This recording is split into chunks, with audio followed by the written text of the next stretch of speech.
à nous qui sommes jeunes. Le sujet qui est à nous qui sommes jeunes. On apprendra, même les mamans viendront nous apprendre. Nous tous, les frères et les sœurs, nous allons apprendre comment on prend soin du bébé, on lave le bébé. On viendra nous apprendre. Une maman peut venir nous apprendre comment on fait les lits. Hier, j'ai béni les Seigneurs, j'ai suivi une vidéo, comment on fait les lits. Et puis, c'est un homme qui apprenait comment faire les lits. Vous savez, toutes ces choses, nous devons les partager ici. Alors, avant aussi d'entrer dans les vifs de notre sujet de ce soir, alors j'aimerais nous donner, il y a 2 projets qu'on va faire, des activités qu'on va faire cette année parmi les activités qu'on va, mais il y a 2 vraiment qu'on doit faire. La première activité, ça sera au mois d'avril. Les 30, on a 2 dates qui sont férières au mois d'avril. Donc, les 30 avril et les 1er mai. Les 1er, c'est la fête des parents, ce sera les vendredis. Les 30 avril, c'est la fête des enseignants. Alors, les 30 avril, nous allons pouvoir nous déplacer quelque part. Alors, on va nommer, je crois plus tard, dimanche ou lundi, on va nommer une équipe de préparation. Le pasteur va annoncer ça demain à l'église. Les 30, il reste combien de jours? 20. Hein?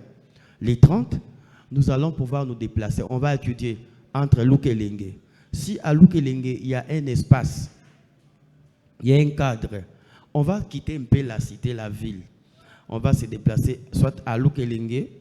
On ne peut pas aller si les jeunes étaient prêts pour contribuer, parce que chez qui là-bas, quand on passe chez Chibombo, c'est où? À Kingagat, c'est bon, mais ça coûte. Hein? C'est bon parce que ça coûte. Ça coûte comment? Les transports. Mais c'est très bon. Alors nous allons étudier un endroit qui n'est pas si coûteux. C'est-à-dire qu'on va fixer un petit montant, on contribue. Ça nous permet d'avoir les transports. Ça nous permet aussi qu'on prépare. Il y aura les sœurs qu'on va désigner, qui vont préparer foufou, haricots. On peut chercher même le jus. On quitte ici, à plus tard 7h30. On y va là-bas, on finit là-bas à 17h.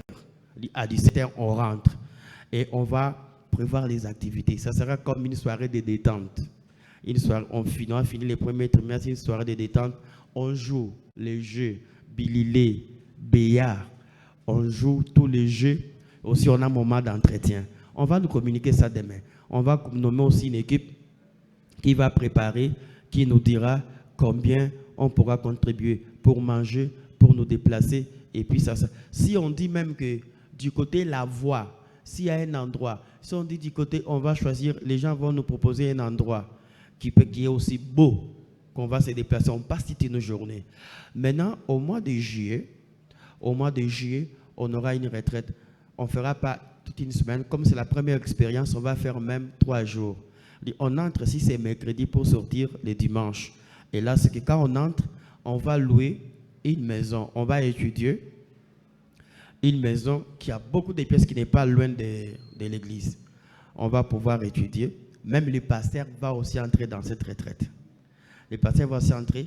On va choisir quelques responsables qui sont déjà mariés, qui vont entrer avec nous dans cette retraite. On entre même le mercredi soir, on sort le dimanche. Quand on entre là-bas, on va encore faire des petites cotisations. C'est qu'on mange, il y a des lots. Alors nous, on va choisir une maison.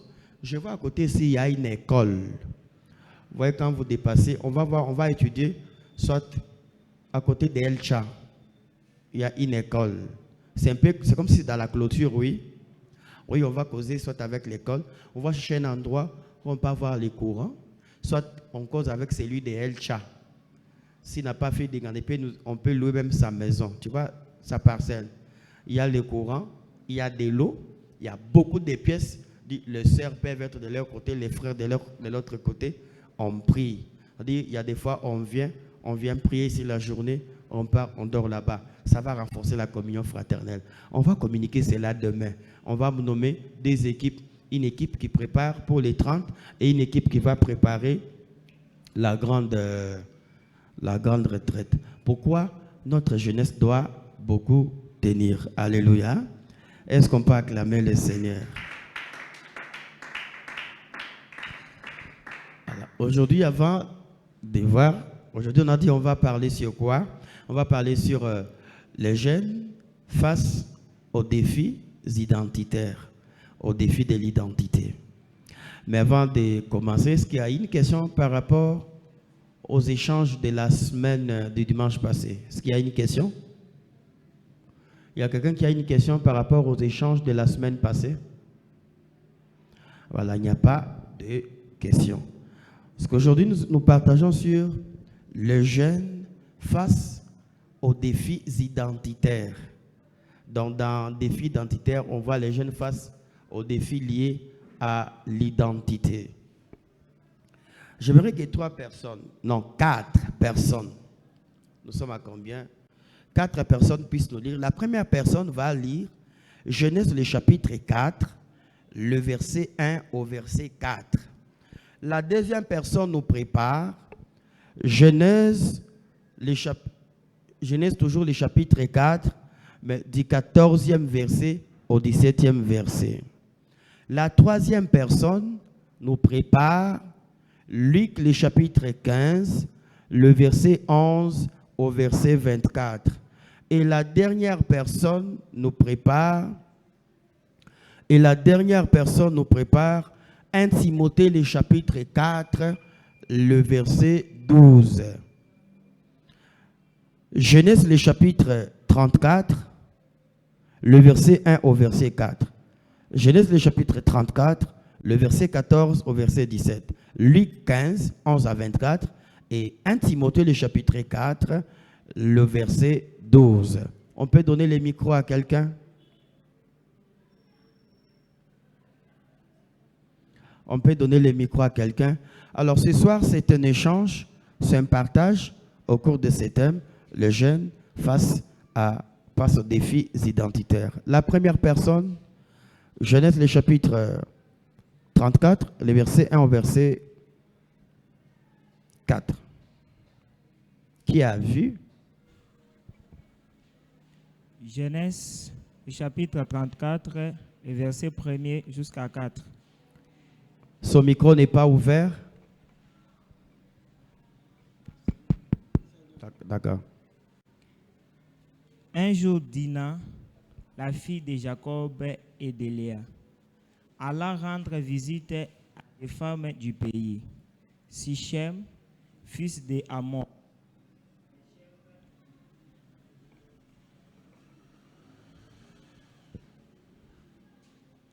je reprends le verset de Sish, fils de Hamor, les chefs évitent de la région.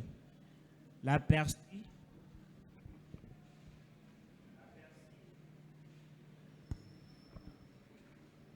je reprends. Sichem, fils de Hamor, les chefs évitent de la région la Persie. Il le mena chez lui, couchant avec elle et la déshonora. Pourtant, il s'attacha à elle, en devient amoureux et gagna sa confiance. Il dit à son père Hamor, demande pour moi la main de cette jeune fille, je vais l'épouser. Jacob a pris. Je m'arrête à 4. Oui, à 4. Je reprends. Oui. Il dit à son père Hamor, demande pour moi la main de cette jeune fille, je vais l'épouser. 14 à 17, la deuxième personne. Genèse, le chapitre 4, qu'on a lu, les versets 14 au verset 17. Personne n'a pas d'avis. Nous ne consentirons à votre désir qu'à la condition que vous deveniez comme nous et que tout mâle parmi vous soit circoncis. Nous vous donnerons alors nos filles et nous prendrons pour vous les vôtres. Nous habiterons avec vous. Nous formerons un seul peuple.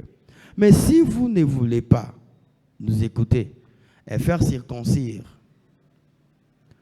nous prendrons notre fille et nous irons avec elle. La deuxième lecture, Luc le chapitre 15, Le verset 11 au verset 24. Luc 15. Qui a trouvé? Là, cette fois-ci, une sœur. Sœur Merveille. Luc, le chapitre 15, le verset 11 au verset 24. On peut lire rapidement.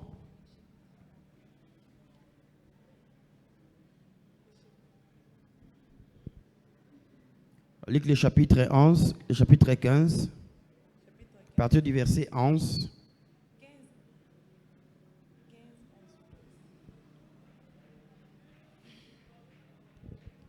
Jésus dit encore, un homme avait 2 fils. Le plus jeune dit à son père, « Mon père, donne-moi la part de notre fortune qui doit me revenir. » Alors le père partagea ses biens entre ses 2 fils. Peu de jours après, le plus jeune fils vendit sa part de la propriété et partit avec son argent pour un pays éloigné.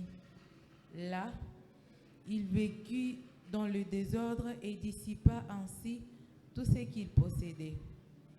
Quand il eut tout dépensé, une grande famine survint dans ces pays et il commença à manquer du nécessaire. Il alla donc se mettre au service d'un des habitants du pays qu'il envoya dans ses champs garder les cochons. Il aurait bien voulu se nourrir des fruits des carombiers que mangeaient les cochons, mais personne ne lui en donnait. Alors il s'est mis à réfléchir sur sa situation et s'est dit, « Vous les ouvriers de mon père ont plus à manger qu'il ne leur en faut, tandis que moi, ici, je meurs de faim.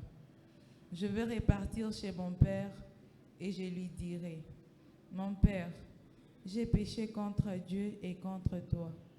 Je ne suis plus digne que tu me regardes comme ton fils. Traite-moi donc comme l'un de tes ouvriers. » Et il repartit chez son père, tandis qu'il était encore assez loin de la maison.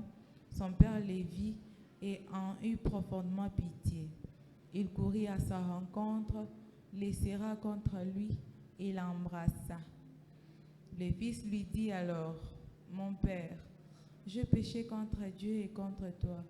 Je ne suis plus digne que tu me regardes comme ton fils. » Mais le père dit à ses serviteurs, « Dépêchez-vous d'apporter la plus belle robe et mettez-la lui. Passez-lui une bague au doigt et des chaussures aux pieds. Amenez le veau que nous avons engraissé et tuez-le. Nous allons faire un festin et nous réjouir. Car mon fils que voici était mort et il est revenu à la vie. Il avait perdu et il était perdu et je l'ai retrouvé. » Ils commencèrent la fête. Je continue. La dernière lecture, on prend 1 Timothée, le chapitre 4, le verset 12. 1 Timothée, le chapitre 4, le verset 12. «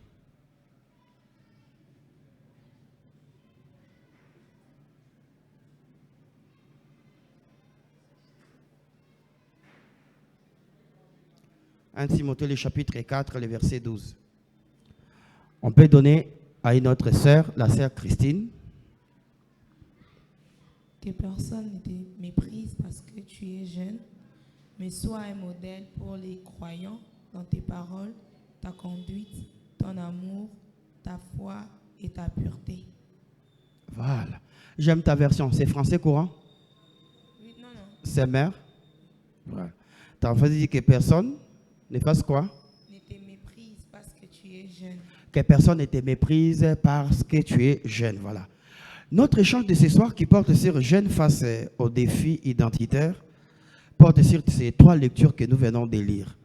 Il s'agit ici de 3 situations, parce que 3 situations dans lesquelles l'identité d'une personne, d'un peuple était mise en danger. Dans Genèse, nous voyons une histoire triste. Là, ça se passe avec Dina, la fille de Jacob. Ils sont en retour, ils partent vers Canaan. Ils arrivent dans une ville, dans un millier. qu'est-ce que Dinah fait? Dinah s'est dit, il va sortir, il va d'abord aller faire quoi? Il va aller visiter, contempler, prendre connaissance des villes, des filles de ces milliers-là. Quand elle sort, qu'est-ce qui est arrivé après? On l'a violée. On l'a violée. Et quand on la viole, alors qu'ils étaient sous une prescription de Dieu et qu'ils ne pouvaient pas se marier. Dans Israël, ses fils ne pouvaient pas se marier aux fils ou aux filles cananéens. Il a dit, Dinah est violée. La personne qui a violé Dinah avait aussi un amour fou.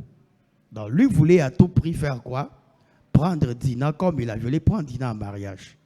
Alors les frères de Dinah, fous et furieux de cette situation, de ce que leur sœur avait été déshonorée, ils proposent au roi qui est aussi le père, c'est aussi le père de celui qui a violé Dinah. Qu'est-ce qu'il propose à cette famille? Que tous ces peuples devraient faire quoi? Devraient passer par la circoncision. Parce que Israël avait une identité. Et de par leur identité, Israël avait ses valeurs. Ils étaient circoncis. Ils devraient être circoncis. Alors, ils obligeaient. Alors, si vous voulez que notre fils se marie, se lie avec votre fille, alors vous devez accepter de passer par la circoncision. Quand vous lisez l'histoire, c'est que ces hommes ont accepté. Ils se sont fait circoncis. On les a circoncis. Mais c'est dans les douleurs de la circoncision que les enfants de Jacob, les grands frères à Dinah, sont venus et qu'ils ont fait du mal à ces peuples. Vous voyez la première histoire, c'est quelqu'un qui avait une valeur, qui avait des valeurs, qui avait des prescriptions, qui avait une identité, mais par une erreur parce qu'il voulait voir comment tout le monde se comporte, comment les filles de ces villages voulaient contempler, comme si elle était séduite, elle était tentée, elle a cédé à un désir. Je vais voir comment ces filles se comportent. Dès qu'elle sort, elle a perdu sa virginité. Elle a été violée, elle a été déshonorée. Dans Luc, nous voyons encore une autre situation. C'est vrai que c'est une parabole. Jésus enseigne par une parabole. Il donne une parabole sur un père qui avait deux fils. Mais parmi ces deux fils, l'un vient demander à son père, donne-moi la part qui me revient, je vais partir. Comme si ses fils avaient vie claire. Il a vu un endroit, il s'est senti déjà qu'il est arrivé, qu'il est mature. Il peut se débrouiller seul, il peut tenir seul. Il demande à son père, donne-moi la part de mes biens, la part des biens qui me revient. Je vais faire quoi? Je pars. Il part. Là, quand vous lisez la parabole, là, il est parti, il a dépensé tout dans la débauche. Comme ça, là où il est parti, il y avait des personnes qui n'avaient pas de bonnes valeurs. Et les valeurs qu'il a reçues chez son père ont été corrompues, de sorte qu'il s'est aussi livré à quoi? À la débauche. Il a perdu, dilapidé, dissipé, gaspillé tout ce qu'il a reçu de son père. Et au bout de l'histoire, ce qui est bon de ces petits, c'est que cet homme, cet enfant, il a réfléchi. Il a fait tourner ses ménages, il a dit non, mon père, il a tout des biens, même les serviteurs mangent. Alors je rentre. Là, quand il rentre chez son père, c'est la manière dont il se voit. Il dit qu'il n'est plus digne d'être appelé qui? Enfant. Donc il veut même être traité comme qui? Comme serviteur. C'est lui qui était enfant. C'est lui qui était compté parmi les héritiers de cet homme. À cause d'une erreur, il a perdu l'image de ce qu'il était. Il se considère comme qui? Comme serviteur. D'abord, quand il était là où il était parti, quand il était dans la crise, il dit quoi? À cette heure chez mon père, les serviteurs font quoi? Mangent. Donc, il perd son identité, l'identité d'enfant, l'identité d'héritier. Il se considère au serviteur. Enfin, dans 1 Timothée, le chapitre 4, le verset 12, nous voyons l'appel de qui? De Paul à Timothée. Il dit, Timothée, que personne ne fasse quoi? Que personne ne méprise ta jeunesse. Alors, Paul lui parle parce que selon la culture grecque, pour être accepté, on comptait sur deux critères. Il y avait l'âge Déjà à 30 ans, on pensait que quelqu'un peut être acceptable. Et aussi sur l'expérience. Alors, dans les milieux que Timothée devrait évoluer, il devrait être jugé en rapport avec son âge et aussi son expérience. L'apôtre Paul rappelle à Timothée, vivant dans ces milieux où la culture avait mis ses critères pour juger quelqu'un, il lui rappelle que personne ne puisse mépriser quoi? Ta jeunesse. Parce que les temps que tu as passé avec moi, tu as fait quoi? Tu as acquis certaines valeurs. Tu as acquis une certaine expérience. Et cette expérience, la valeur que tu as reçue, les valeurs que tu as reçues ont fait de toi, t'ont donné un certain caractère. De la famille de Timothée, quand l'apôtre Paul traite, il a reçu une bonne éducation, il a reçu des bonnes valeurs. Et l'apôtre Paul lui conseille que personne ne puisse mépriser ta jeunesse. Sois comment? Un modèle dans l'enseignement, dans la conduite. Et l'apôtre Paul, dans ses conseils, dans ses rappels, il lui parle parce que ses frères devraient tenir. Dans les milieux qu'il était, il ne devait pas être influencé. Parce que si ses masses cédaient au mépris des hommes, il n'allait plus se regarder selon ce qu'il a reçu, selon l'appel qu'il a reçu, selon les rôles qu'il devrait jouer, selon les dépôts de Dieu qui a été déposé en lui. Il devrait vivre selon les regards des hommes. Alors c'est ces trois lectures, ces trois situations qui vont nous permettre d'aborder cet échange ce soir. Alors j'aimerais aussi nous appeler ce soir à regarder comment nos milieux chrétiens souffrent.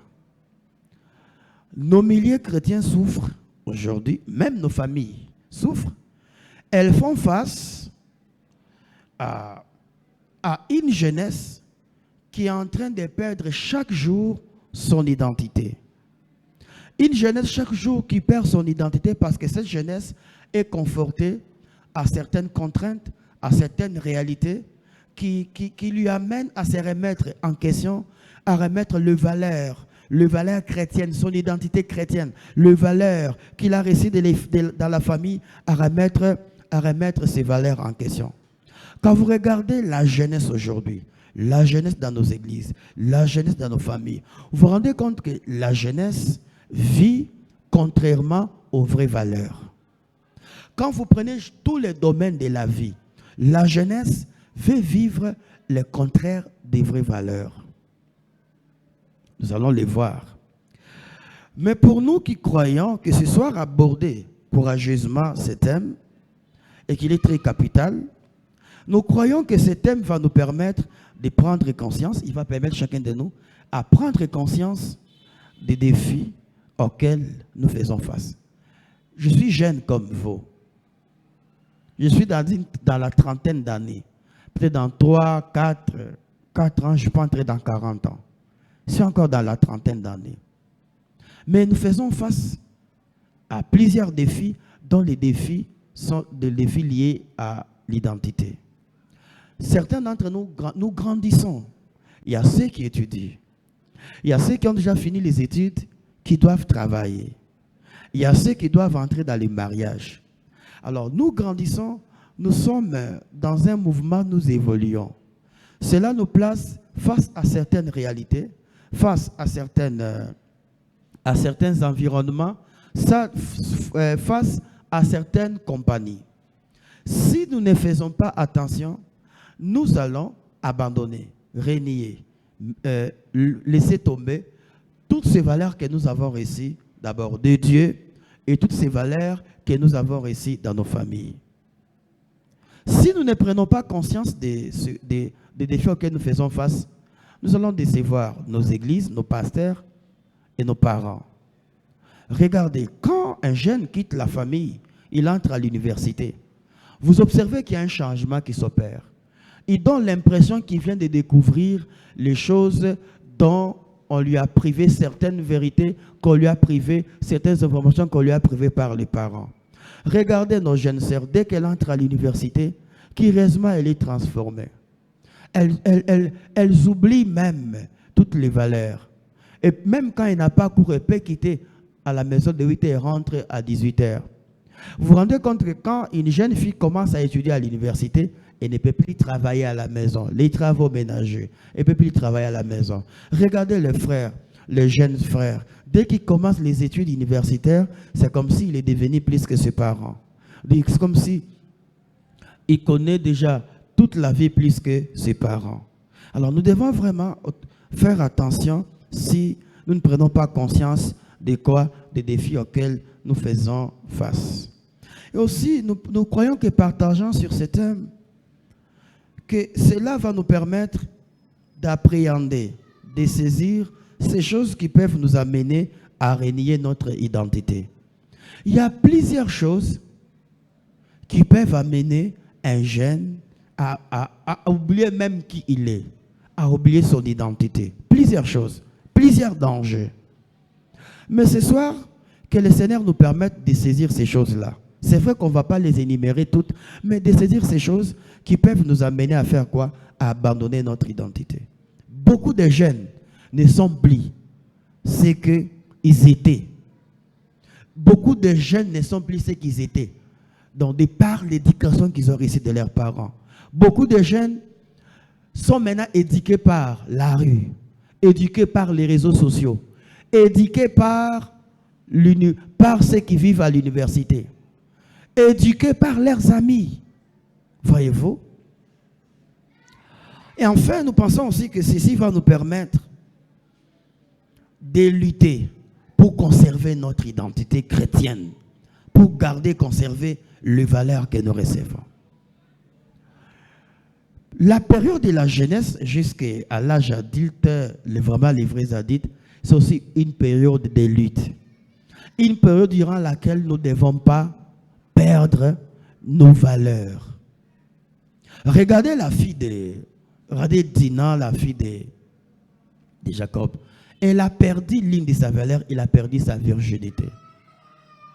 Dit, elle devrait sortir.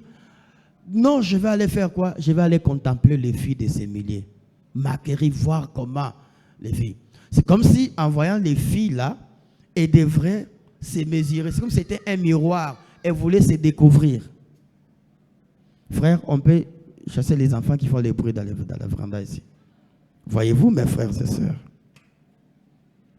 Alors, parce que nous parlons des défis identitaires, alors qu'il nous soit permis ce soir de placer un mot sur leur définition. Quand on parle des défis, qu'est-ce que nous voulons dire? Alors, je donne d'une manière simple, quand on parle des défis, on voit une situation à laquelle on fait face et qui nous demande à agir pour prouver quelque chose.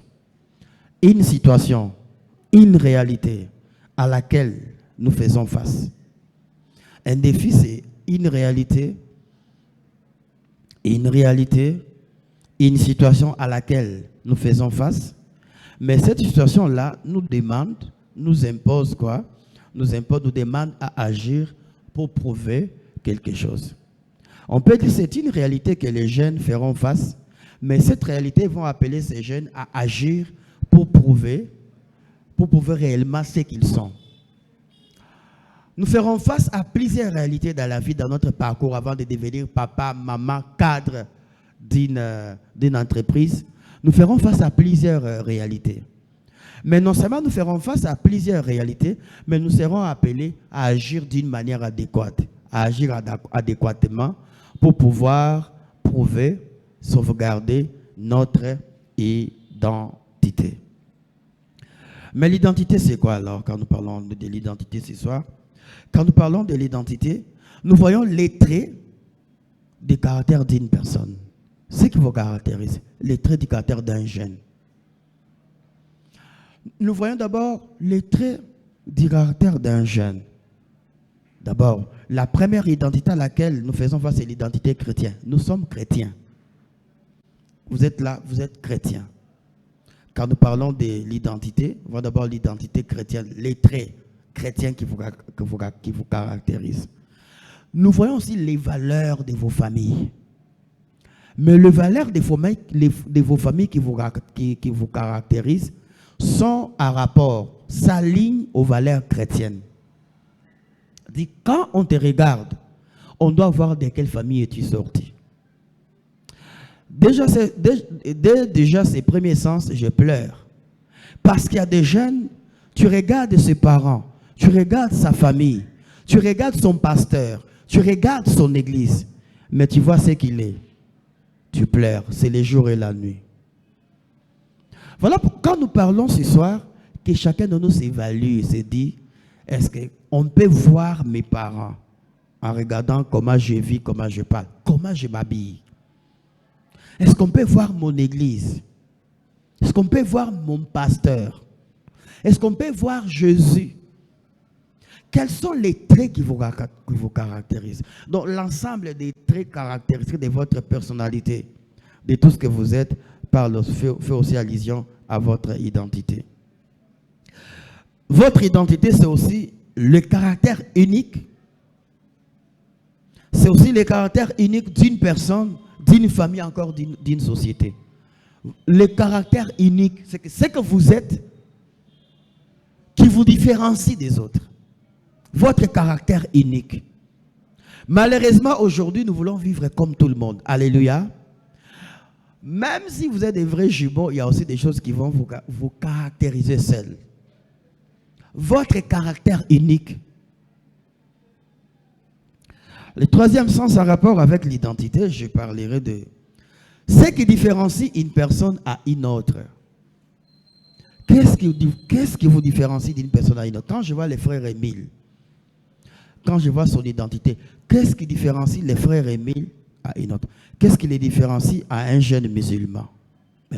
Qu'est-ce qui différencie frère Émile, qui est né par ses parents, de la sœur Christine, qui est née aussi par ses parents? Qu'est-ce qui vous différencie?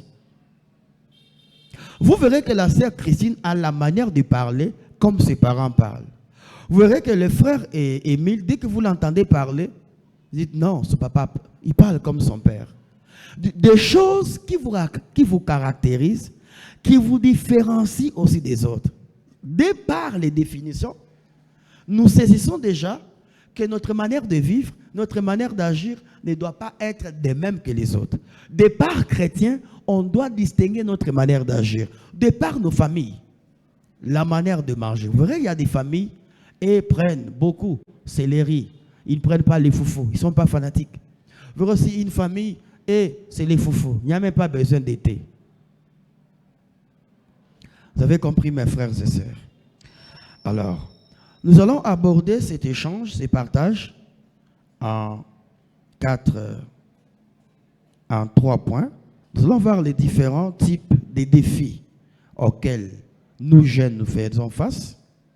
Et puis nous verrons aussi, deuxièmement, ces choses-là qui sont dangereuses par rapport à notre identité. Ces choses qui sont dangereuses par rapport à notre identité. Et enfin, nous verrons qu'est-ce que nous pouvons faire pour tenir, maintenir et conserver notre identité. On va parler jusqu'à 18h, peut-être 5 minutes. Et les minutes qui restent, nous allons prendre par rapport aux questions. Et nous allons continuer avec l'échange. Alors, la première chose que nous allons aborder, alors ce sont les différents types de défis auxquels nous faisons face comme jeunes. C'est vrai que la liste sera exhaustive.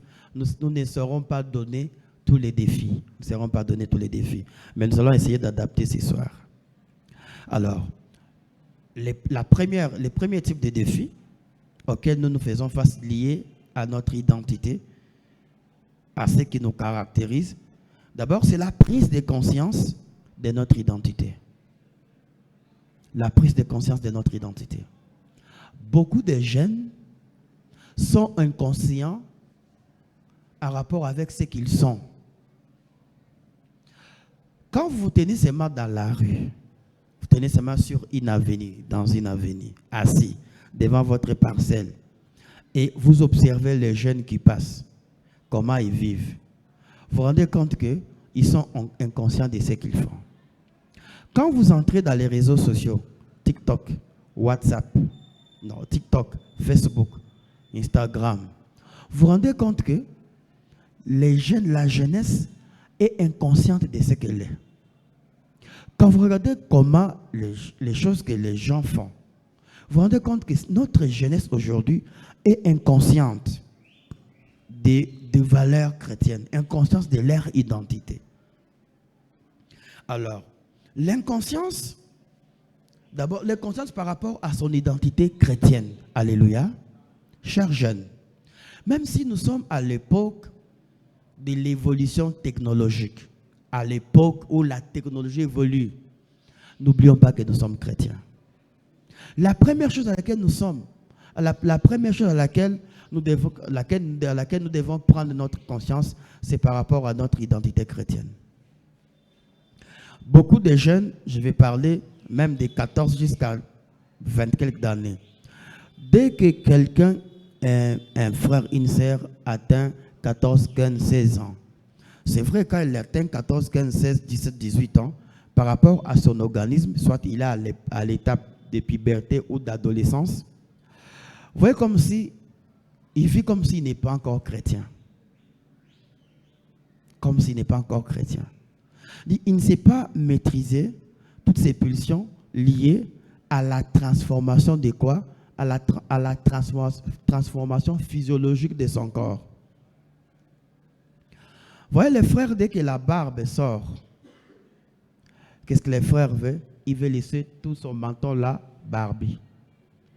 Vous voyez la sœur, dès que la poitrine commence à se développer, c'est comme si on a dit à la sœur, il faut commencer à marcher comment? Torse nu. C'est vrai, c'est la chose qui doit t'étonner. D'abord, ta poitrine, elle était plate, mais que c'est physiologique, Dieu a créé que ta poitrine va se développer. Nous sommes entre les jeunes, oui, et que tu deviendras une maman, tu mettras au monde, tu vas commencer à allaiter. C'est que la poitrine se développe. Le fait que la poitrine s'est développée, c'est d'ailleurs une bénédiction de l'Éternel. Parce que ton organisme fait quoi? Évolue normalement. Mais vous verrez que, prenez là où il y a les pubertes et les adolescentes. Vous verrez que, tendance à faire quoi? C'est torse nu. Qu'est-ce qu'elles veulent faire? C'est marcher torse nu, soit s'habiller en cinglé. Et même quand elles conçoivent quoi? Vous voyez les pagnes, les habits en pagne. On va laisser quelque chose dehors ici, quoi? Ça montre quoi? Qu'est-ce que ça montre? Sœur, ça montre quoi? Ça montre les seins. C'est normal à la puberté, à l'adolescence, et que même les corps fait quoi? C'est développer. Qu'est-ce que les sœurs font? Pendant ces temps-là, elles oublient même que elles sont chrétiennes. Même à 18 ans, 17 ans, elles sont chrétiennes. Qu'est-ce qu'elles veulent? C'est les choses qui font quoi? Qui collent. Donc quand vous voyez la jupe que la sœur a portée, ça dessine même les autres habits qu'elle a portés. Vous dites non. Alors, notre identité, nous ne devons pas la perdre. Elle doit accompagner chaque étape de notre vie. Chaque étape de notre croissance. Même quand je suis à la puberté, à l'adolescence, au jeune âge, au jeune adulte, je suis chrétien. Vous avez compris? Je suis chrétien. Alors, même aussi les frères. Dès que la voix est devenue rock, les frères font quoi? Les frères se comparent. Les frères font quoi? Ils sentent que non. J'ai déjà grandi. Il a la barbe dans son développement. Je suis devenu comme qui? J'ai grandi, alors je peux faire comme tous les autres jeunes. Il laisse la barbe, vous voyez que les frères font quoi? Les frères, c'est notre comportement bizarre qui vient. Soit il a tendance à se prouver qu'il est plus que les autres. Il a tendance aussi à faire quoi? Il a aussi tendance, même son habillement change. Vous voyez comme s'il est devenu petit, il n'est pas maîtrisable. Quelle que soit l'étape de notre croissance en tant qu'homme, frères et sœurs, jusqu'à devenir à l'âge adulte, n'oublions pas que nous sommes chrétiens. Non seulement notre identité liée à notre chrétienté, mais aussi notre identité liée à notre famille, à notre origine. Vous savez, regardez dans la route, sautez au rond-point Mamaïmo, tous les ronds-points de Mojimaï, regardez les jeunes. Quand vous regardez les jeunes et leurs parents, vous dites, ils viennent de ces familles-là où ils sont engendrés par la rue. Alléluia. Ce que tu montres, ce que tu exhibes comme comportement, comme acte, comme parole, veut nous dire ce que tu as reçu, le valeur que tu as reçu dans la famille. C'est pour ça qu'il y a des parents qui pleurent. Dès qu'ils voient comment son enfant se comporte, c'est bizarre. Quand vous voyez qu'il y a des enfants, quand ils sortent chez eux à la maison, ils sortent avec d'autres habits. Ils ont d'autres habits ou dans les sacs. Dès qu'il est en route, il met quoi? Il met d'autres habits. Vrai ou faux? Vrai ou faux? Les sœurs, il va sortir en jupe qui est acceptée par ses parents. Dès qu'il sort, qu'il va arriver au campus, il met quoi? Mini-jupe, il met collant. Ça montre quoi? Ça montre que cette personne n'a pas l'identité de ce qu'il est. N'est pas consciente des valeurs qu'il a reçues de ses parents. Que je sois au campus, que je sois au travail, que je sois au marché, j'ai été éduqué dans une famille. Cette famille est chrétienne. Cette famille, par mes parents, m'ont transmis une éducation, des valeurs que je dois conserver. Quel que soit, même si mes parents n'ont pas fait l'université, mais ce qu'ils m'ont appris va me permettre à être vrai et à être fort à l'université. Autre chose, c'est que quand on n'est pas conscient de nos valeurs, de notre identité, qu'est-ce qu'on va remarquer? Les conflits. Vous voyez que les frères sont en conflit avec leurs parents. Ils pensent que les parents font quoi? Les parents nous combattent. Les sœurs sont en conflit avec qui? Avec les mamans. Et parce que les mamans font quoi? Les mamans nous combattent. Maman ne veut pas que je m'habille comme ça. Maman ne veut pas que je fasse quoi? Maman ne veut pas que je cause avec les garçons. Vous verrez, à un certain âge dans notre jeunesse, vous sentez qu'il faut causer avec les garçons. Il y a comme l'attirance. Mais les parents vont te dire, non, tu es une fille. Tu ne peux pas avoir, tous tes amis, ce sont les garçons. Non, tu es une fille. Tu ne peux pas être en dehors de la parcelle jusqu'à quelle heure? Jusqu'à 20 heures. Vous voyez? Dès que vous remarquez une sœur, un frère en conflit avec les parents, c'est qu'il y a un problème sur son identité. Il est inconscient des valeurs que les parents l'ont données. Et qu'est-ce qu'ils font? Ils deviennent communs en conflit. Est-ce que quand on te regarde, la manière dont tu es pop, la manière dont tu es dans les vagabondages, tu es sur toutes les rues de Mbujimaï, est-ce que de la manière dont les parents t'ont éduqué? Voyez-vous? Là, c'est le premier type de défi auquel on doit faire face. Nous ne devons pas oublier ce que nous sommes. D'abord, nous sommes chrétiens. Nous ne devons pas oublier les valeurs que nos parents nous ont transmises. Quel que soit ce que l'université va t'enseigner, quel que soit ce que l'école va t'enseigner, quel que soit ce que la rue va t'enseigner, n'oublie pas les valeurs, ce que tu es dans ta famille. N'oublie pas. Alors, c'est ces problèmes-là qui se passent avec Dina. Dina, vous constaterez qu'elle est sortie seule. Seule, elle est partie faire quoi? Elle est partie contempler les filles de Zébulun. Quand elle part contempler, la conséquence c'est quoi? On l'a violée. Quand on la viole, elle a perdu la valeur de la famille. Si Dina était conscient que d'abord Dieu nous a dit, nous ne pouvons pas être en relation avec les filles et les garçons du milieu dans lequel nous allons. C'est que même sortir, elle allait même contrôler ses sorties. Elle n'allait pas sortir d'une manière hasardeuse. Voyez-vous? Cet enfant, l'enfant perdu que nous avons lu dans Luc 15, il refuse son identité. Il n'est pas conscient de ce qu'il est à côté de ses parents. Il se décide de quitter les toits paternels, d'aller, dit je vais me découvrir. Il n'est pas conscient de la valeur qu'il avait. Qu'il est héritier. Il a sa part d'héritage dans les biens de son père. Il va où? Il va dans un milieu où il y a des mauvaises vies, où il y a des privations des vraies valeurs, il se livre à la débauche. C'est après la souffrance qu'il va maintenant prendre conscience de ce qu'il est. Mais en prenant conscience de ce qu'il est, il ne veut plus vivre selon son identité. Qu'est-ce qu'il dit? Je veux que mon père me considère même comme un serviteur. Il dit, Père, je ne suis pas digne. Considère-moi même comme un serviteur. C'est lui qui était héritier. Par son inconscience de ce qu'il est. Non, papa, donne-moi les biens. Je fais quoi? Je pars. Faire ma vie. C'est ce que nous faisons plusieurs. Nous sommes prêts à dire à nos parents, papa, j'ai déjà 25 ans, je loue ma maison, je peux faire tout ce que je veux. Même aux frères qui louent leur maison, n'oubliez pas les valeurs que les parents vous ont communiquées. N'oubliez pas les valeurs.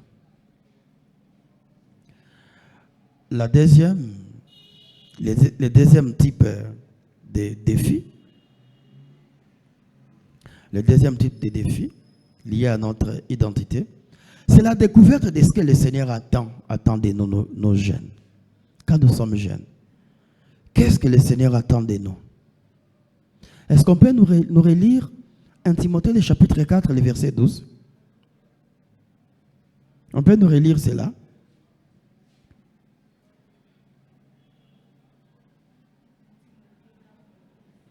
« 1 Timothée 4, 12, on peut nous relire ça?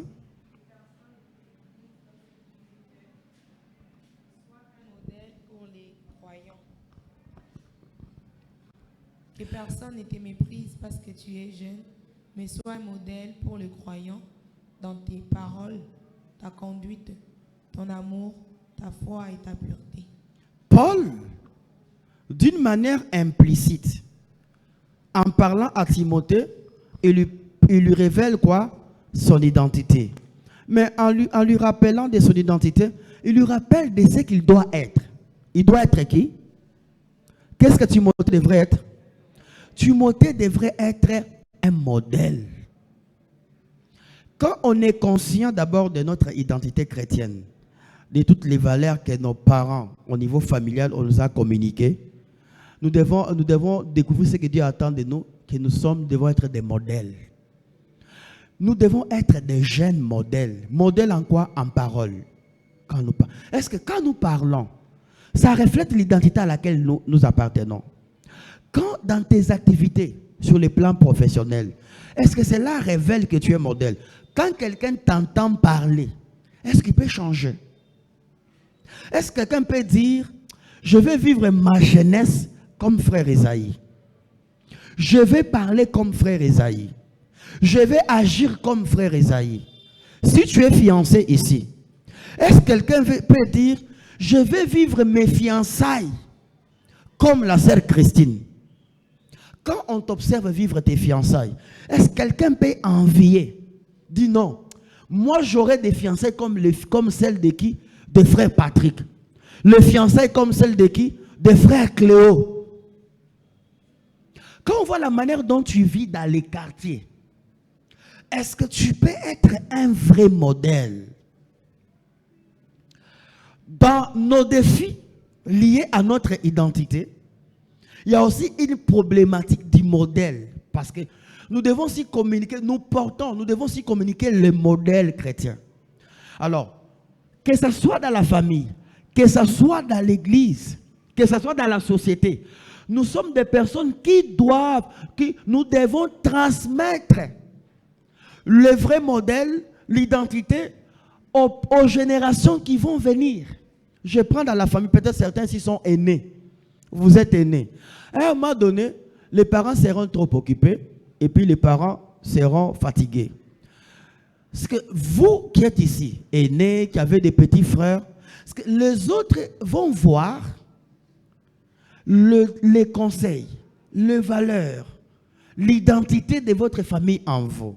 Parce que peut-être vous êtes les premiers, les deuxièmes, les troisièmes. C'est en ce moment où les parents avaient encore plus de force. Ils ont encore transmis avec beaucoup d'énergie. Vous ont transmis à vous beaucoup d'énergie. Des conseils avec beaucoup d'énergie. Voilà, ma fille, mon fils, voilà ce que tu vas être. Maintenant, si vous êtes une famille de 10 personnes, les 2 dernières personnes attendent de vous que vous montrez comme une ligne de conduite. Que vous soyez des modèles, que vous soyez un miroir, que vous puissiez faire quoi? Que vous puissiez transmettre ces valeurs-là. À un moment donné, c'est avec vous qu'ils vont marcher. Grand frère, on part suivre le match. Grand frère, on part visiter tel endroit. Vous verrez que les autres enfants, les autres membres de la famille ne marchent pas plus avec les parents. Ils vont marcher avec vous. En marchant avec vous, si vous n'êtes pas modèle, que vous-même vous avez perdu votre identité, les valeurs de votre famille, les choses qui caractérisaient votre famille, c'est que vous n'allez rien transmettre.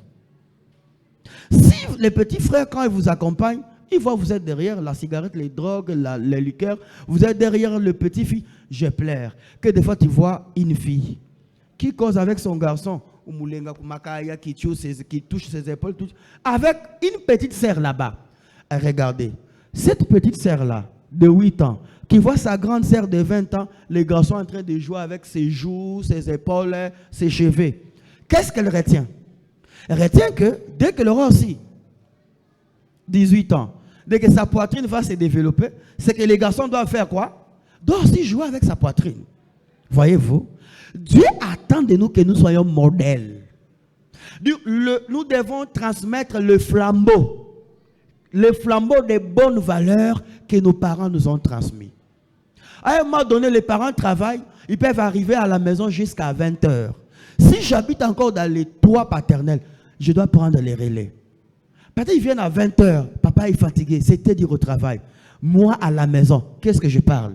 Maintenant, si on est de parler avec mes frères, trouver dans la famille, chaque personne est concentrée dans les téléphones. Chacun dans son téléphone en train de chatter. Même aussi à l'église. Parce que nous qui sommes venus à un certain âge de l'église, nous allons acquérir quoi? L'identité de l'église, la vision de l'église, les valeurs essentielles d'une église. Quand nous acquérons ces valeurs essentielles, l'identité, la vision d'une église, nous sommes appelés à être aussi des modèles qui doivent transmettre ces valeurs à des générations qui vont venir. Aujourd'hui, nous sommes en 2000 combien? En 2026. En 2030, parce que nous ici, certains d'entre nous seront mariés, vrai ou faux? Il y aura des milliers de personnes, il y aura beaucoup de personnes qui vont venir, qui vont vous trouver. Quand ils vont vous trouver, nous serons peut-être à 2000. En 2000, combien? En 2030, nous serons peut-être à 2000 membres. Maintenant, à 2000 membres, nous aurons les départements qui ont peut-être 100 membres, chorale 50. Vous verrez que même le pasteur n'aura pas le temps à suivre tout le monde comme on le fait maintenant.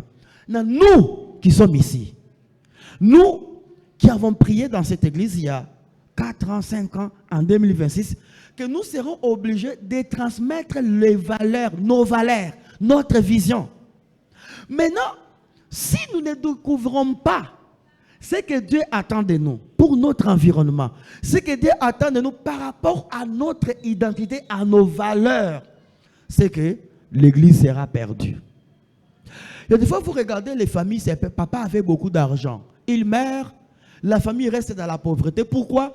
Il n'y a personne qui a assuré les valeurs de la famille. Parce que les jeunes, tous ceux qui étaient restés là-bas, les enfants, ne se contentaient que de manger l'argent des papas. Ils n'étaient que dans les ambiances. Personne n'a voulu assurer, n'a voulu parler aux autres. Voici ce que papa nous disait. Papa nous disait, voilà dans quoi nous devons investir. Nous devons être dans l'unité. Voilà comment nous devons nous comporter. Il n'y a personne pour faire quoi? Il n'y a personne qui peut récapituler les valeurs. Voyez-vous? Il faut découvrir ce que Dieu attend de nous. Que personne ne méprise ta jeunesse. Même lui-même, Étienne allait, même lui-même Timothée, pouvait aussi mépriser sa jeunesse. Mais sois qui? Sois un modèle. Découvre ton identité. Voici ce que tu es. Tu as reçu une expérience quand le temps que tu es passé à mes côtés. Même tes parents, ta mère t'a transmis des vraies valeurs. À cause de cette valeur, que tu ne puisses pas être négligé par les Grecs à cause de quoi? À cause de ton âge. Mais sois un modèle, même si tu es jeune. J'ai envie de toucher quelqu'un comme ça, secouer sa tête et lui dire, frère, sœur, sois un modèle. Ne vis pas comme n'importe quel jeune. Tu es d'abord, par ton identité, un chrétien. Tu as reçu des vraies valeurs dans ta famille. Ne pars pas brader les valeurs que tu as reçues dans ta famille par quelqu'un qui a refusé l'éducation de sa famille, qui se déambule dans la rue, et puis tu perds l'éducation précieuse que tes parents t'ont donnée. Et tu deviens comme les... Vous savez, c'est tragique quand tu perds ce que tu as reçu à l'église et ce que tu as reçu dans ta famille, et tu deviens comme eux. Quand tu perds ton identité, tu perds tes valeurs et tu deviens comme eux. Comment tu veux changer? Tu perds ce qu'on t'a transmis par ton pasteur, ton église, ta famille. Tu perds, tu jettes cela pour acquérir, épouser ce qu'un fumeur du chanvre te donne. C'est que c'est lui qui se livre à la prostitution te donne. Voyez-vous comment c'est tragique. Le quatrième défi auquel on fait face, c'est le défi, c'est cette fois-ci, c'est tenir ferme dans un environnement malsain, un environnement où il y a des privations des vraies valeurs. Non. Oui, troisième. Troisième, c'est tenir ferme dans un environnement où il y a des privations des valeurs. Il y a des privations des valeurs. Est-ce qu'on peut nous lire Romains le chapitre 12, le verset 2? Quelqu'un peut lire rapidement. Romains le chapitre 12, le verset 2. Romains le chapitre 12, le verset 2. Rapidement. Qui a trouvé?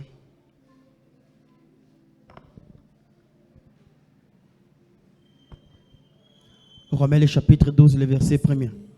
Ne vous conformez pas aux habitudes de ce monde, mais laissez Dieu vous transformer et vous donner une intelligence nouvelle. Voilà.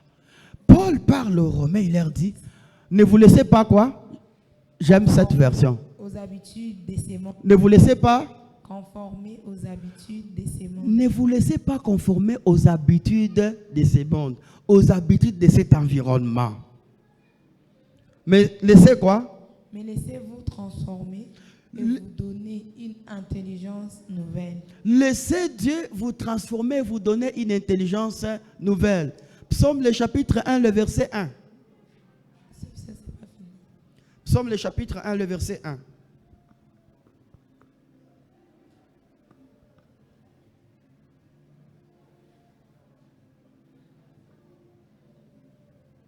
Psaume le chapitre 1, le verset 1, rapidement. Psaume le chapitre 1, le verset 1. Heureux l'homme qui ne marche pas selon les conseils des méchants, qui ne s'arrête pas sur la voie de pécheurs et qui ne s'assied pas en compagnie des moqueurs. Voilà, la Bible conseille comment nous devons tenir dans un environnement qui est malsain ou un environnement dans lequel il y a les déprivations des vraies valeurs. Regardez. Alléluia. Regardez les mondes. Et regardez seulement les mondes actuels que nous vivons. Est-ce qu'il y a des vraies valeurs? Alléluia. Shalom. Regardons les mondes dans lesquels nous vivons aujourd'hui. Chacun regarde l'environnement dans lequel il vit. Est-ce qu'il y a des vraies valeurs? Nous vivons dans un environnement où les vraies valeurs sont en train d'être diluées. Ce qui est bon est en train d'être dilué et remplacé par ce qui est comment, qui est mauvais. Regardez nos parents. Regardez comment ils s'habillaient. Même si nos parents se mariaient à un jeune âge, 15 ans, 14 ans, 17 ans, 18 ans, est-ce qu'ils avaient une insolence comme nous avons aujourd'hui? Vous verrez que non. Regardez comment nos parents s'habillaient. Est-ce que parce que nos parents s'habillaient en longue jupe, longue robe, cela veut dire qu'ils étaient villageois? Regardez aujourd'hui. Regardez ce que l'environnement actuel, le monde actuel nous présente. Qu'est-ce qu'il nous présente? Que se marier et s'habiller à moitié nu, c'est normal. C'est dans ce côté-là, habillement, il y a des jeunes qui ont perdu leur identité. Quand vous regardez la famille dont cette jeune sœur, ce jeune frère sort, et vous regardez comment il s'habille, chère jeune, chère sœur, répondez-moi, pourquoi on a tendance, ça peut être même un pagne qu'on a confectionné, la poitrine, on a laissé une partie dehors. C'est pourquoi? Pourquoi on laisse? Oui? Donnez le micro à une sœur. Pourquoi on laisse? Elles peuvent quand même nous expliquer. Pourquoi on laisse? Donnez le micro à la sœur Merveille. Elle veut parler. Pourquoi on laisse? Merci, pasteur. Moi, je peux dire que c'est juste le modèle et c'est le modèle, les styles. Voilà. Tout ce qu'il a dit que c'est les styles. Est-ce que ces styles, ces modèles, a un rôle à jouer, a quelque chose qu'il ajoute dans votre corps, dans votre organisme? Est-ce que ces modèles, ces styles, ça a quelque chose à ajouter dans votre corps? Oui, sœur Génovique. Merci pour la parole. C'est que moi, je dirais que ça dépend les modèles, mais aussi la personne qui porte l'habit, selon aussi ses intentions. Selon? Ses intentions. Il y a les autres qui portent pas ces modèles, les autres aussi pour s'exhiber, envoûter un peu. Voilà. Ça dépend. La réponse de la sœur Génovique dit que il y a des autres qui ne portent pas ces modèles qui est sorti. Alors les modèles là, on les prend chez qui? Qui communique les modèles? Les mondes. Alors qu'est-ce que la Bible nous dit par rapport au monde? Nous devons vivre comment? C'est que la sœur Christine a dit. Nous ne devons pas nous conformer au siècle présent, mais nous devons nous laisser transformer par quoi? Que le Seigneur te donne la manière de faire les choses. Que ton intelligence soit comment? Soit transformée, renouvelée. C'est-à-dire, avant de porter l'identité chrétienne, tu pouvais prendre tout ce que le monde fait quoi? Le monde te propose. Maintenant, cette fois-ci, en s'habillant, il faut faire quoi? Est-ce que ça convient avec mon identité? Voilà, ça je prends. La deuxième partie de la réponse, la sœur Génovique a dit, certains prennent aussi soit avec les intentions de faire quoi? De séduire. Moi, je pense que c'est avec beaucoup les intentions de séduire. Parce que comment une femme, une sœur bien éduquée peut, elle, choisir de porter, ça peut être, comment on appelle les dubaya en français? Quoi? Et? Donnez-lui le micro. Vraiment, j'apprends ça. Comment on appelle ça? Ardoise. Non, camisole. Comment quelqu'un va porter son camisole? Tout ce qu'il dit, c'est seulement sa poitrine qui est dehors. Maintenant, regardez. Vous vous mettez maintenant à côté du frère. La poitrine est comment? Est dehors. Qu'est-ce que le frère va faire? Voilà, frère. Alors, frère, mais nous aussi nous puisons quoi? Nous puisons de porter le pantalon, nous baissons. Nous baissons, c'est en dessous des fesses. Et puis, on fait monter quoi? C'est quoi ce qu'on a porté en dessous? On fait monter son styliste. Alors, quand on porte, puis on porte un polo et Lacoste qui colle. Dès que tu fais ça, un frère peut m'expliquer pourquoi on porte. Alléluia. Pourquoi on porte? Frère Esaïe. Pourquoi on porte? Bon, pasteur, pour moi, je peux dire que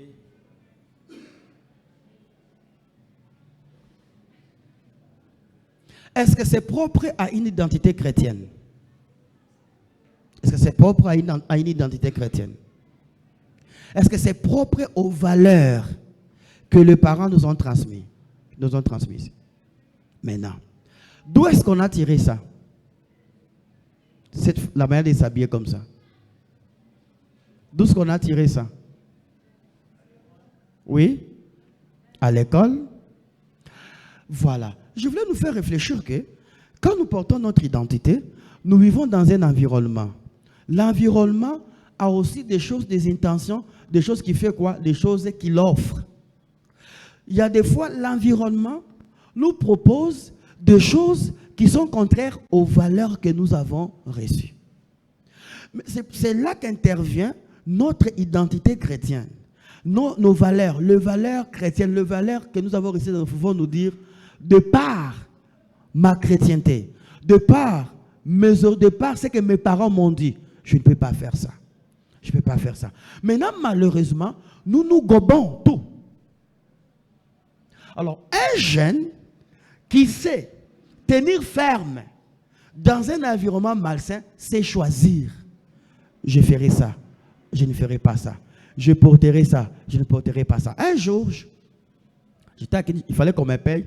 J'ai envoyé quelqu'un qui devait me payer les demi-Dakar, c'est mal les costumes. Il part acheter, il vient avec ça. J'appelle le frère Dan. Regarde un peu cette veste ici. Est-ce qu'un pasteur peut dire, pasteur, c'était quoi? C'était avec des boutons qui brillaient comme ça. C'est vraiment pour les stars là. J'allais sortir comme soit Fali. Et puis dès que j'ai porté, vous voyez, notre pasteur est devenu Fali. Il est devenu fer. Il me dit, je dis frère Dan, est-ce que je peux porter ça? Il me dit, pasteur, toi tu ne peux pas porter ça. Jusqu'aujourd'hui, ni l'argent, j'avais laissé comme ça. Pourquoi? Je juge tout de par mon identité chrétienne, de par les valeurs que j'ai. Les valeurs liées à quoi? Les valeurs qui me différencient des autres. Dans l'environnement dans lequel nous vivons, choisissons de différencier, de voir que nous sommes différents des autres. Il y a des traits de caractère qui me caractérisent des autres. Maintenant, le parent, la famille, le monde suit ceux qui se démarquent des autres. Quand on va vous observer, que vous ne vivez pas comme vous voulez, que les personnes vont vous suivre. Vous ne faites pas des choses comme les autres, vous allez inspirer confiance. Aujourd'hui, beaucoup de jeunes pleurent, disent que non, comment passer les parents, les responsables ne nous font pas confiance. Comment on va te faire confiance? Au moment où tu ne sais pas faire quoi? Distinguer. Ce que ton environnement te propose, ce qui est valeur, ce qui est contraire à tes valeurs, qui est contraire à ton identité. Voyez-vous mes frères et sœurs? Alors, dans l'environnement malsain, c'est comme les réseaux sociaux. Quand vous entrez dans les réseaux sociaux proposent aussi certaines choses tellement mauvaises. On vous propose quoi? La pornographie.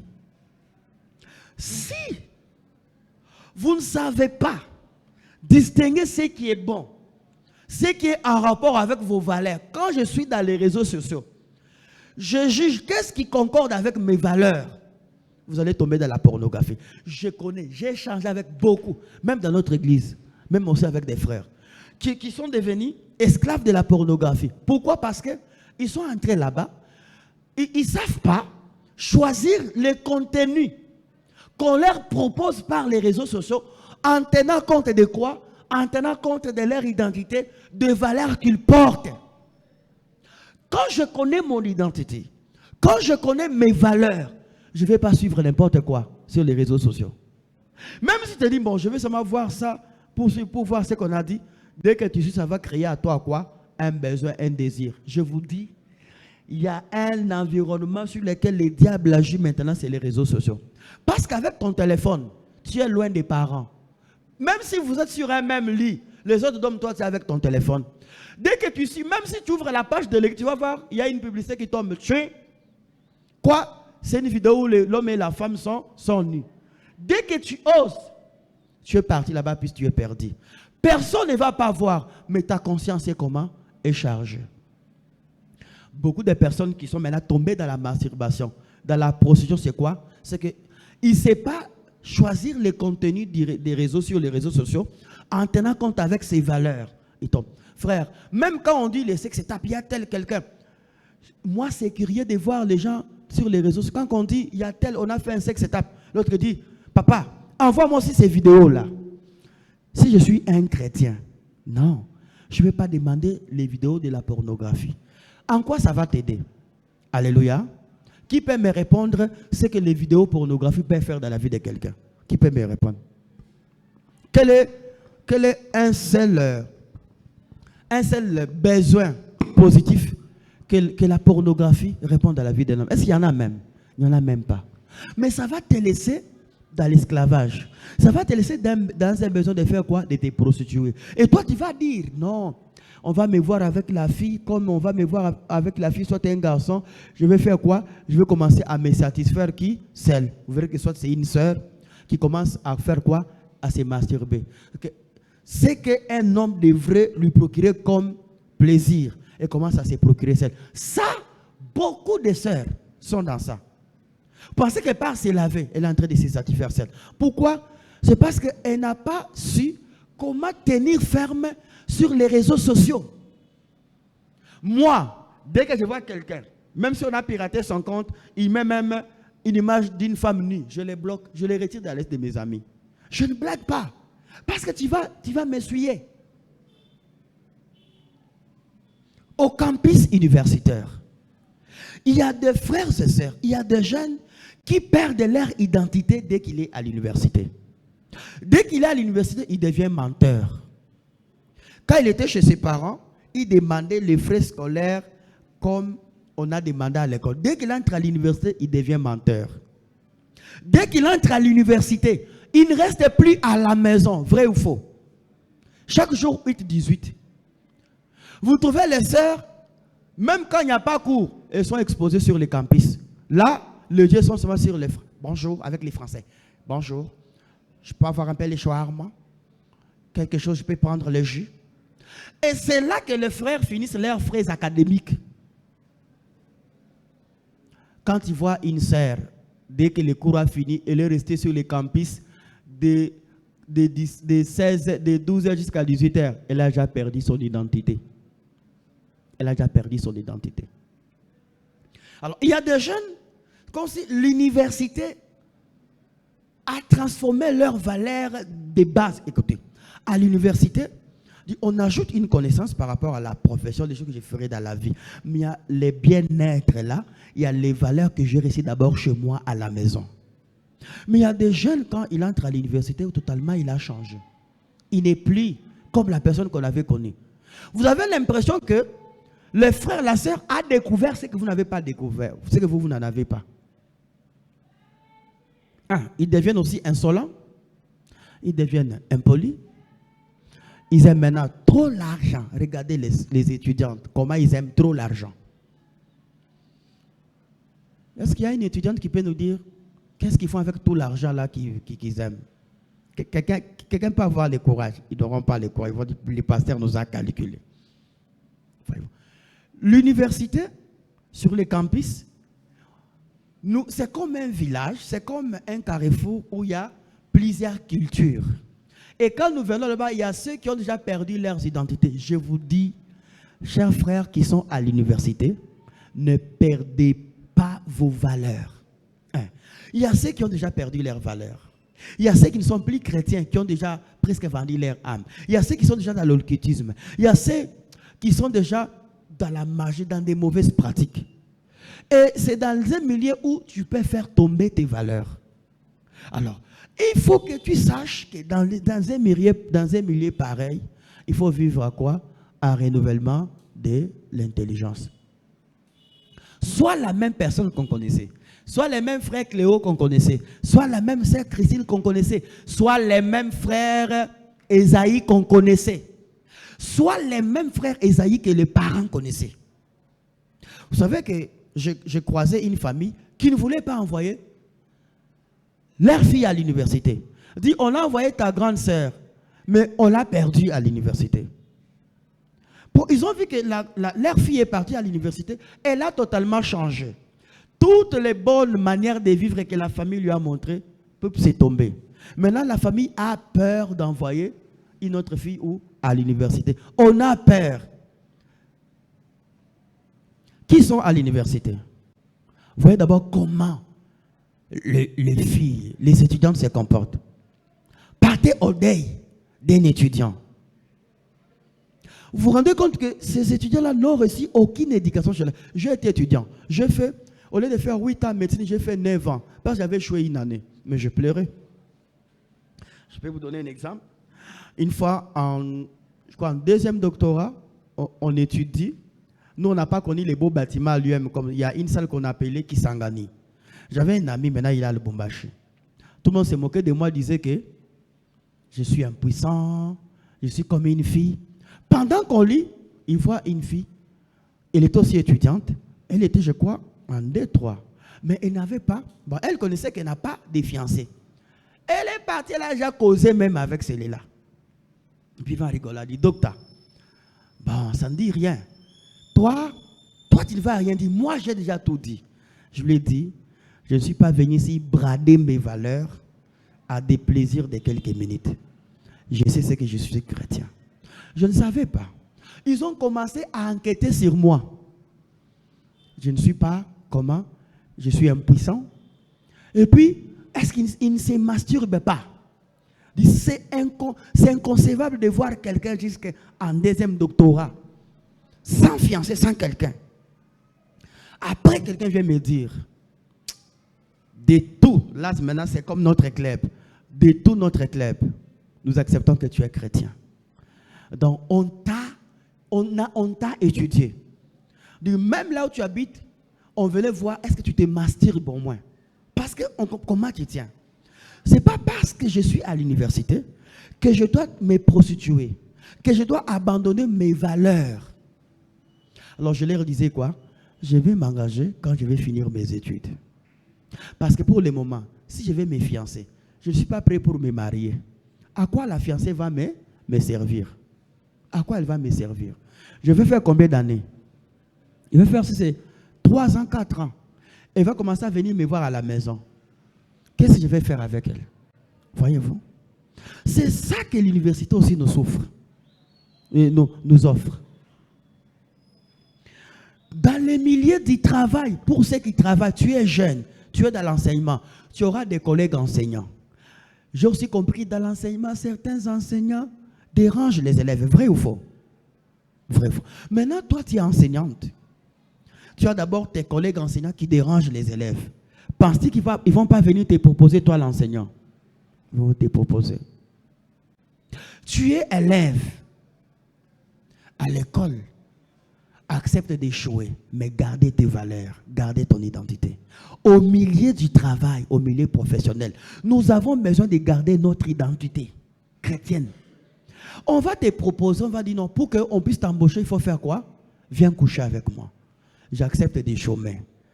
Ne pas coucher avec toi, mais le Seigneur me donnera un grand travail. Du travail, on va te dire, il y a une offre, il y a un poste, c'est toi qui dois diriger. Mais pour prendre ces postes, c'est seulement une seule fois. Viens. Tu vas les faire une seule fois. Mais toi, tu as beaucoup perdu. Cet homme n'a pas perdu parce que c'est son monde. Mais toi, tu as beaucoup perdu. Alors, ce soir, je vais dire aux autres, ne faites pas comme Dina. Ne perdez pas, ne soyez pas déshonorés d'une manière bête. Ne perdez pas une identité d'une manière bête. Ne permettez pas à quelqu'un qui avait déjà perdu sa valeur, qui avait déjà perdu sa dignité il y a longtemps, de venir t'amener à perdre ton identité. Pourquoi? Tu vas pleurer. Tu pleureras, tu pleureras, tu pleureras.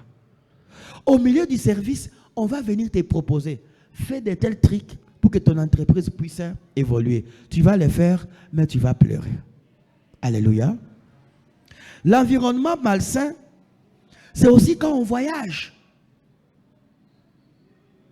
Regardez tous ces jeunes, on dit, oh, ils sont partis au Katanga, voyez maintenant comment les jeunes meurent. Ils sont partis à Lubumbashi, ils meurent, ils meurent par accident. Quand vous regardez derrière certaines de ces, vous vous rendez compte que la plupart de ces jeunes ne sont plus ceux qu'ils étaient avant. J'ai plusieurs au Méralette, l'histoire, oh non, il était déjà entré dans les fétiches. Il avait fait des choses pour avoir beaucoup de minéraux. Dès que vous perdez votre identité chrétienne, dès que vous perdez vos valeurs, vous vous exposez à autre chose. Quand vous voyagez, quand vous allez voyager en vacances, est-ce que vous allez garder votre identité? J'avais un collègue avec qui on étudie qui me disait, Les chrétiens de Kinshasa sont différents des chrétiens de la province, des provinces. Les chrétiens des provinces sont hypocrites. Je lui ai donné raison. Pourquoi les chrétiens d'ici sont hypocrites? Regardez quand ils partent, Lubumbashi, Kinshasa. Plusieurs de ceux qui sont chrétiens ici, est-ce qu'ils restent chrétiens? Ils ne restent pas chrétiens. Pourquoi? Kinshasa, c'est vaste. Personne ne te verra. Et Kinshasa, tu es exposé. Tu es exposé au péché. Qu'est-ce qu'ils font? Ils cèdent. C'est comme si quand les gens vivent ici, il n'y a pas facilité de péché. C'est petit, la ville, tout le monde me connaît. Quand les gens voyagent, il est à Kinshasa, Lubumbashi, vous les regardez. Vous trouvez qu'il est maintenant dans la bière, il est dans plusieurs choses. J'ai croisé plusieurs personnes comme ça. Un jour, c'est quelqu'un que j'ai vu servir dans une église à l'intercession. On me dit, il est déjà dans la bière. Tout ça parce qu'il a voyagé. Nous pouvons changer les milieux, mais notre identité n'a pas changé. Tes valeurs n'ont pas changé. Quel que soit le milieu que tu vas changer, tu es toujours qui? Tu es toujours chrétien. Tu es toujours enfant de Dieu. Tu es toujours enfant de Dieu. On va s'arrêter aujourd'hui sur les premiers points. Puis le samedi prochain, on prendra le deuxième point. Alors, les derniers défis, mais il y a plusieurs défis. Les derniers défis auxquels on peut faire face par rapport à notre identité, c'est prévaloir son identité. Prévaloir. Prévaloir son identité ou prévaloir ses valeurs. Qui peut me dire ce que signifie le verbe prévaloir? Ça signifie quoi? Élisée, tu es enseignante. Signifie quoi prévaloir? Oui? Qui peut nous répondre? Prévaloir signifie quoi? Prévaloir signifie quoi? Personne ne connaît. Avoir? Autre sens? Les universitaires. Les universitaires. Prévaloir. Oui? Tu dis? Mettre en avant. Mettre en avant. Exhiber. Brandir. L'autre défi, c'est mettre en avant quoi? Mettre en avant ses valeurs. Vous savez que beaucoup de jeunes sont complexés. Beaucoup de jeunes ne veulent pas affirmer ce qu'ils sont. Beaucoup de jeunes, c'est l'autre défi auquel nous faisons face à rapport avec l'identité. Affirmer ce que nous sommes. Vous verrez que certains ont honte d'affirmer ce qu'ils sont. Regardez. C'est difficile de voir un jeune marcher d'ici à Bakwadang avec la Bible à la main. Vrai ou faux? Vrai ou faux? Il aura honte. Il dit, mon jeune âge, je me vois avec quoi? La Bible à la main. C'est difficile de voir un jeune vivre dans les conditions, dans les contentements. Vrai ou faux? Il ne veut pas se contenter, c'est quoi? J'accepte les conditions de vie que ma famille fait quoi? Ma famille m'offre. Ils ne vivent pas. Qu'est-ce qu'ils font? Ils vont soit faire quoi? Emprunter les habits. Je dois garder mes valeurs. Je dois faire quoi? Brandir, je dois exhiber, je dois défendre mes valeurs, les valeurs que je porte. Regardez, ça fait du bien quand vous défendez vos valeurs. Le monde suit ceux qui défendent leurs valeurs. Le monde ne suit pas des copistes aveugles. Quand on va vous regarder, on regarde votre famille, on regarde ce que vous vivez, on regarde votre église, on regarde ce que vous vivez. Même certains parents diront, cet enfant est bon, je préfère que mon enfant marche avec cela. Parce que tu défends, tu gardes tes valeurs, tu conserves tes valeurs, tu brandis, tu vis selon tes valeurs, selon ton identité. Mais quelqu'un qui ne sait pas se contenter, qui ne sait pas marcher, qui ne sait pas affirmer qu'il est chrétien, qui ne sait pas affirmer qu'il vit dans cette famille-là. Quand vous ne savez pas affirmer vos valeurs, c'est que vous aurez même honte à faire quoi? À renier vos valeurs. Il y a des personnes qui renient les valeurs. Et quand on réunit les valeurs, il y a aussi même les personnes qui réunissent leurs parents. Dans la crise d'identité, on réunit même nos parents. Et ce qui est encore plus fort, certains ne veulent même pas qu'on connaisse où ils habitent, chez eux, dans les toits paternels.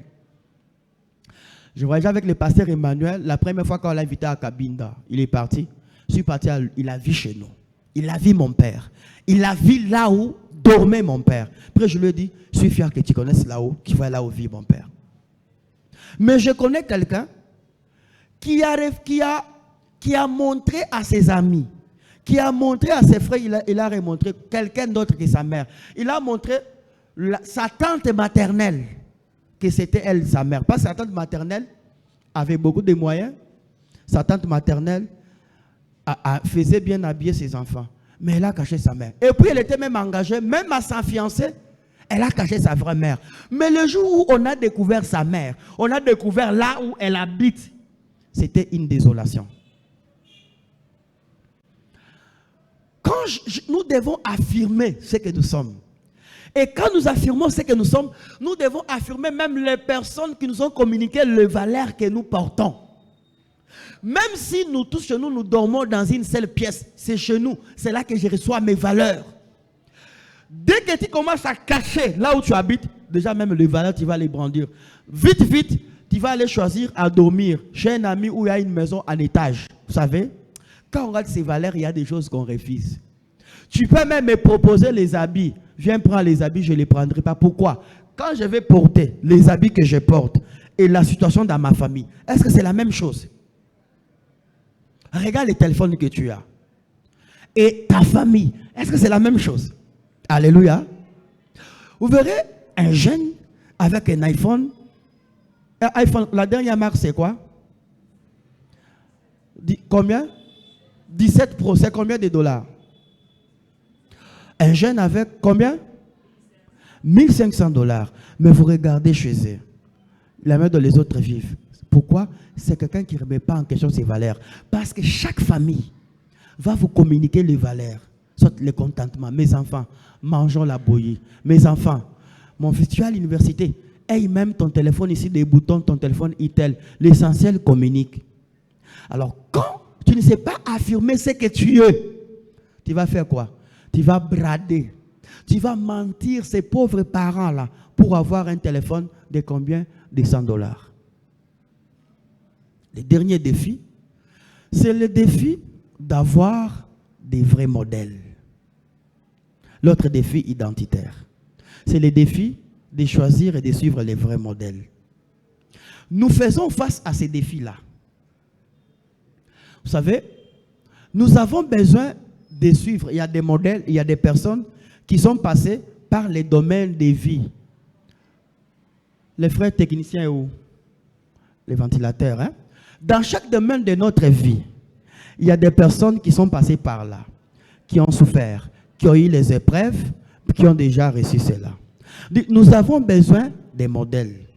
Maintenant, les modèles doivent aussi être choisis en tenant compte de mon identité. Regardez, je pars à Kinshasa. Jusqu'à présent, je n'ai pas un pasteur que je suis. Donc, de tous les voyages que j'ai faits, je n'ai pas choisi un modèle.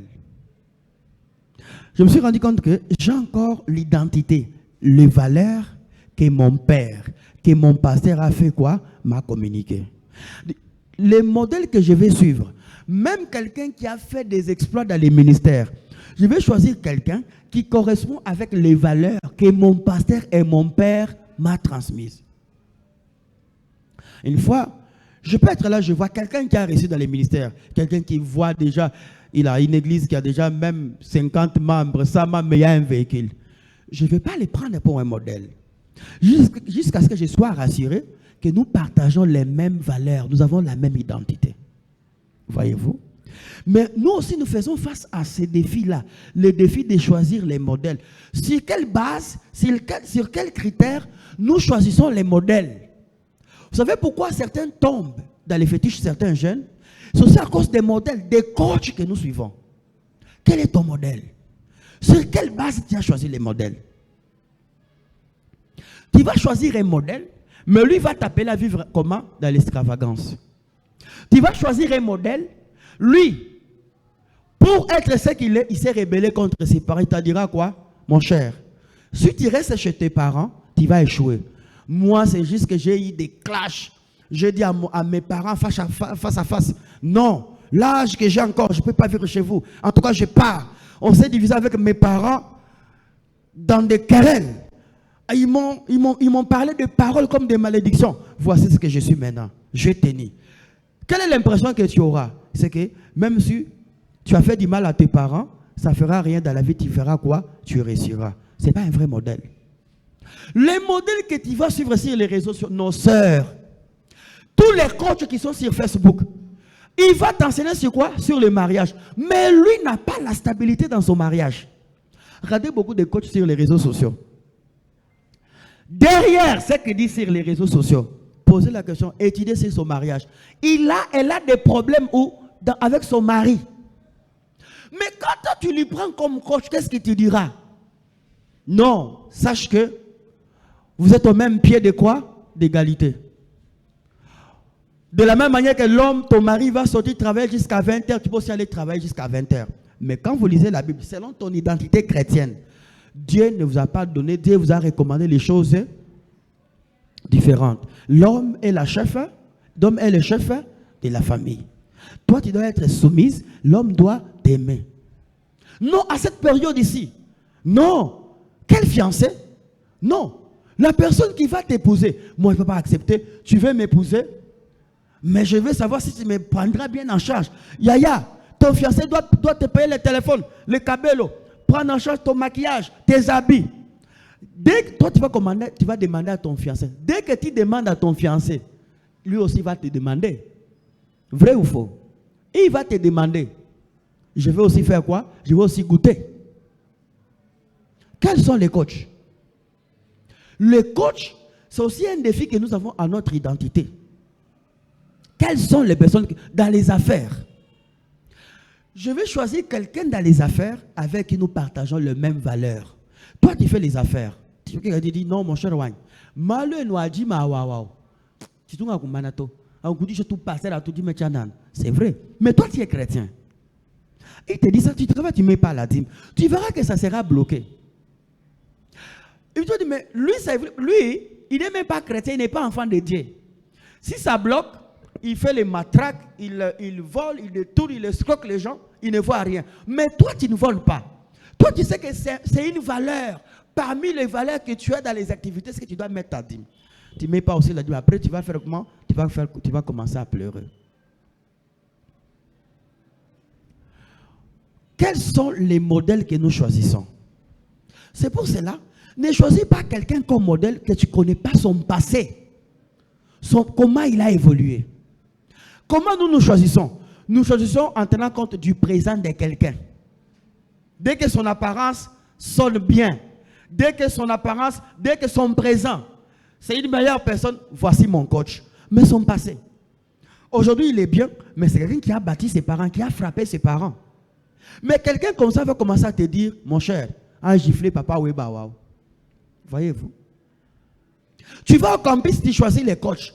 Mais c'est quelqu'un qui n'écoute pas sa maman à la maison, qui se querelle avec sa mère. C'est lui ton mais va te dire, ma chère Christine, tu dis moi époque kayi, tu dis moi époque émancipation, dès que tu as ta poitrine, tu vois déjà comment ton corps est déjà développé. En quoi ta maman te dépasse? Donc, tu as une question de dire, maman, je sors. Tu vas sortir, tu pars. Un jour, tu vas sortir, tu rentres. Un mois après, tu commences à vomir. Tu commences à jeter la salive. Le monsieur a fouillé, il est parti au Katanga. Et puis on part, tu es déposé de la famille du frère, celui qui t'a engrossé. Tu souffres, tu commences à dire, si je savais. Parlant des coachs, il y a aussi me rabaisser, même des personnes qui nous conseillent. Est-ce que les conseils que je reçois peuvent m'aider par rapport à mes valeurs, par rapport à mon identité? C'est pour cela, n'écoutons pas n'importe qui. N'écoutons pas n'importe qui. Voyez le gars de Luc, le chapitre 15. Il est parti, son argent. Là, il est parti sur le conseil de là-bas. Alors, lui, de chez son père, il n'était pas de la prostitution. Il est parti là-bas, il a commencé à vivre comment? Dans la débauche. Ça a fini dans la débauche. Heureusement que lui il est retourné auprès du père. Faisons aussi attention dans les choix des coachs, des mentors. Parce qu'en grandissant, nous avons besoin de repères, des personnes qui doivent nous servir des repères, des personnes auprès de qui nous devons nous référer. Mais ces personnes-là, il faut bien les jauger. Il faut bien les examiner. Il faut bien les connaître. Est-ce que nous partageons les mêmes valeurs? Ce n'est pas parce que quelqu'un a réussi automatiquement qu'il peut me prodiguer les conseils. Ces conseils doivent cadrer avec les valeurs que je prône. D'abord, les valeurs chrétiennes. 2, ce que j'ai reçu chez mes parents.